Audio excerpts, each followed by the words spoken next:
Neil, if you're watching us, I know you're a big fan of Legos, and so I had to bring my collection along with me too. So we got so the whole room is in costume tonight.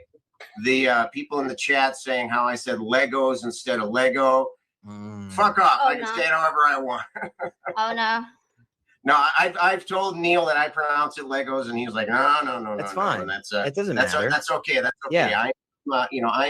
I'm tier 2 Neil tonight, so I can mispronounce a few things. I brought all of my Legos down to the to display on the show. So we're so yeah. Was that 4 or 5 S's I heard there? Wait, is it what's the date today? Is it even day? I think it was Legos then. Yeah. How big is Neil, when I was on his show, he got onto me because I was like, Legos, and he's like, yeah, that's okay. The Lego people say Lego, so that's the way. That's the way. Look, here's what we can all agree on, is that if you step on one of those bastards in the middle of the night, it is potentially one of the worst pains you've ever felt. Like, just full on plant that foot and get ready to push off, and like, it's crazy. And I just like, is it the material that they use, or is it the literal engineering of the bricks that makes them so strong? They've been tweaking it for generations. Yeah, you're right. For generations. A great white shark breaching the water and making the face that you see on the cover of Peter Benchley's book, Jaws. That face of that shark, with the mouth is open, and it looks like it's roaring. And but the shark is coming out of the water to do this, and the caption was "Rare image of a great white shark stepping on a Lego." right. Yeah, exactly.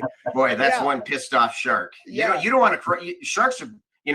I would be scared just seeing any old shark, but seeing a shark that just stepped on a Lego.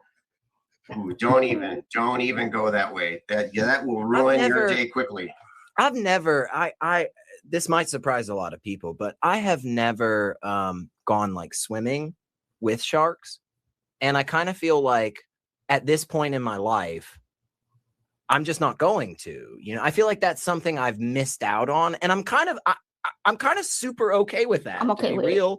Like, I just feel like I don't need to be in that position, and people are like, oh no, it's safe in a cage and you got people and all this. And I'm just like, I just don't.